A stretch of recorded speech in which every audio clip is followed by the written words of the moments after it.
So hey guys, welcome to another Warframe video, and update 30.5, the Sisters of Parvos, is finally here, so let's check it out. And oh my goodness, this update is a chonker, it is a biggie indeed. They have added a ton of stuff, there's a ton of new weapons, a new enemy, there's a new dojo room, and a new mini quest, and some K-Drive stuff, and a frame, and reworks, and new mods, and they just added a ton of stuff, and they reworked even more of the old stuff. So I'm gonna try and cover as much of this as I can without making the video like 40 minutes long. And let us start with disclosure of all things, because I am a Warframe partner, so I got some stuff for free. Now, one of the main features of this update are the titular Sisters of Parvos. These are a Kuva Lich-esque enemy, and you spawn them by using a Zenith Granum Crown in a Corpus Ship tile set to enter the Granum Void. And you need to get at least rank 1 in the Granum Void for this to work. Once you manage to do that, because it's not very difficult, and you go back into the mission, this will happen.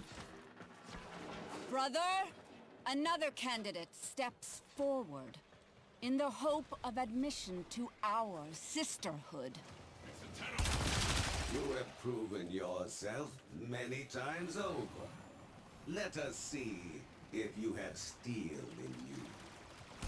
This basically means that the sister equivalent of the Kuva larvaling has spawned in and you need to take it out. Once you take it down, which is not difficult, they don't have a lot of health, you can mercy kill it, which will then spawn the Sister of Parvos. Now, this is supposed to showcase the weapon that the sister would have if you were to kill this guy on top of its head when you down it, just like a Kuva larvaling, but it unfortunately didn't work for me, but it should display the weapon in the future. And that's it, you have now spawned a Sister of Parvos that functions very similar to a Lich. So she will take over a planet, which will allow you to play a higher level version of the base missions where you can encounter her Hound. And the Hound is going to do different stuff every time. Basically, the sister is trying to figure out what's the best way to fight you. Now, unlike with the Kuva Liches, where you're going to be killing thralls pretty much throughout the entire mission, the Hounds will only show up every now and then. For me, it was usually 2 or 3 times per mission. But to compensate for that, they do give far more murmur progress than thralls. It actually ticks up pretty fast. Now, eventually, the sister will show up to fight you if you keep doing missions, and in this case, it works exactly like a Lich, so you attack her for a little bit and then you can test one of your Requiem mods. However, once you shank her, she will move to a different planet. She won't spread to a different planet, and this is actually something they've done to Kuva Liches as well. There's basically a tier system to them now, so Kuva Liches, for example, will start on Earth and then move to a higher level planet and then move to a higher level planet, and this is to help with matchmaking, so they don't spread randomly all over the place. So this way you know that if you have a rank 1 Lich, it's going to be on Earth, a rank 2 Liches are going to be on Mars, a rank 3 Liches are going to be on Ceres, rank 4 Liches are going to be on Sedna, and then rank 5 Liches are going to be in the Kuva Fortress. And I presume it's the same for the sisters, only that they progress through Corpus planets instead. Also, they completely changed the final confrontation with the Lich, and I presume it's going to work the same with the sisters as well. So now, when you finally guess all 3 Requiem mods and you shank the Lich or the sister 3 times, you then have to fight them on their capital ship in Railjack. Now, the Sisters of Parvos, like Kuva Liches, have their own special weapons. They have the Tenet guns, which are, well, basically the Corpus equivalent of a Kuva weapon. And they, of course, have different ephemeras as well. However, on top of all of that, you can also get their Hounds as companions, which I think is really cool. And finally, I also want to mention that they added some new weapons to the Liches, so you can get the Kuva Grattler, the Kuva Tsar, as well as the Kuva Heck. And I almost forgot, you can only have a Lich or a sister at one time, you cannot have both. Next up, we have even more Tenet weapons, those are the new Corpus type weapons, but those don't come from the sisters, they come from Ergo Glass, and you don't need to be affiliated with his syndicate to buy them, because you're gonna buy them with corrupted holo keys instead. Now, there's a bunch of weapons you can buy here, and they will rotate in and out, and the corrupted holo keys come from Voidstorm, so if you want to get these, you're gonna have to do some Railjack. Up next, we have a new room for the dojo, the Vent Kids Bash Lab, and this is where you get all the parts for your rally, with the exception of the blueprint that comes from a quest. And all I'm gonna say about that, because I don't want to spoil it, is that you're gonna have to do some K-Drive stuff for this, alright? Next on the menu, we have primary and secondary Arcanes. So to actually unlock the Arcanes on your weapons, you're gonna have to buy the adapters from Teshin for 15 steel essence each, with the actual Arcanes dropping from Acolytes in Steel Path.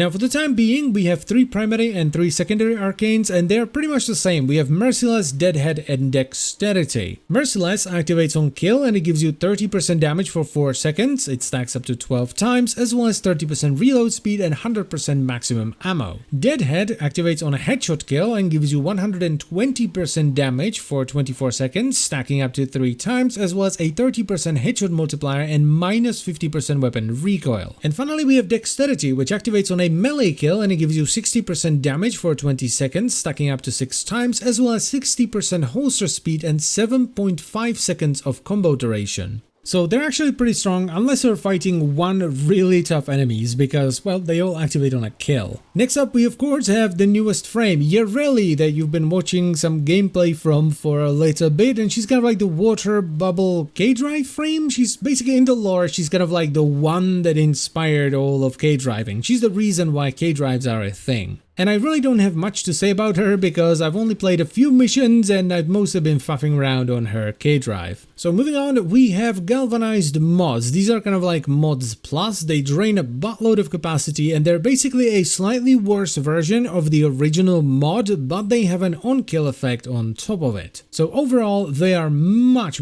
stronger once you get the on-kill effect stacked up. These are going to be available from arbitrations. More specifically, they're going to be purchasable with Vitus Essence. After that, we have the Parazon Rework to Mercy Kills. So the way it works is it now works from 40% health or 60% on Corpus if you've depleted all their shields, but it only works on specific units. This includes all the humanoid Eximus units, heavy gunners and bombards for the Grenier, Scrambus and nullifiers for the Corpus, and Ancients for the Infested. Next up, we have a bit of a smaller edition, but a cool edition nonetheless, and that is Syndicate Armor. Each Syndicate now has a full set of cosmetic armor that you can buy from them, which is really cool. I'm a big fan of getting cosmetics in-game for doing things, you know, in-game, though it is pretty expensive, 125,000 standing. Now let's go back a little bit to the Kuva Lich and Sisters of Parvos stuff, because some more stuff has been added and I want to talk about it. So we have a new Requiem mod, the Ul, which basically functions as all the mods at once. So you can use it either when you don't have the right mod, which I feel would be a bit of a waste, because I think a much better way of using this would be to speed up your progression, unlock the first 2 mods and then use this one as kind of like a cheat card. Especially since this one doesn't come from Requiem relics, it instead has a 25% chance to drop when you use the correct Requiem sequence on your Kuva Lich or Sister of Parvos. And the second new item in this system is the Requiem Ultimatum. This will basically allow you to use it in a mission and it will taunt the current Lich or Sister to attack you. However, this one is also pretty rare because the only way to get it is by chance, which is 25% when you kill or convert a Lich or a Sister. Then we finally got rank 10 for command, which is Elite Crewmates, which will allow you to get stronger crew members from Ticker. I don't know how much stronger they are because I currently don't have the intrinsics to try it out. And that's pretty much it for all the additions and changes, the major ones. Anyway, now let's talk some nerfs. So they nerfed Blood Rush by 20%, so it doesn't scale as well.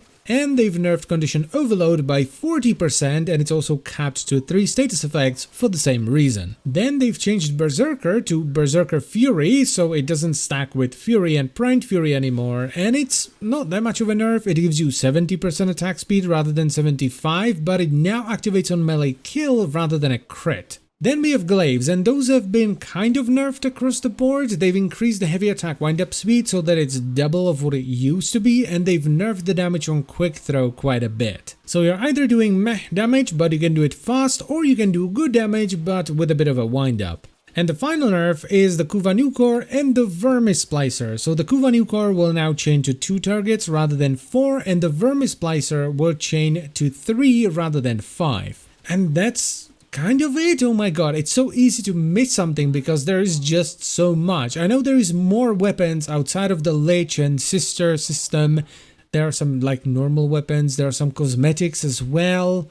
There's way too much, man, and I would highly recommend you go through the patch notes that will be linked in the description. Like for example, there is new Helminth stuff. Helminth got 5 new abilities that you can put on your frame. There are new missions all over Railjack. They've changed some other mods like Cautious Shot, which finally makes you immune to stagger rather than give you a 90% reduction. They added a bunch of new stuff to the Steel Path honors, including a once a week item that you can get that will bypass a Riven challenge and automatically unlock it. They changed the math behind damage resistance mods because there were some really weird combinations that you could use that made you immune to certain types of damage. And the fixes, my god, the number of fixes you can see at the end of the patch notes is ridiculous. There's just way too much stuff, man. So once again, I highly recommend you check them out yourself so you really don't miss anything. And that is pretty much it for the video. So I thank you very much for watching as always, guys. I hope you've enjoyed the video. Let me know what you think about the new update in the comment section down below, and I will see you some other time.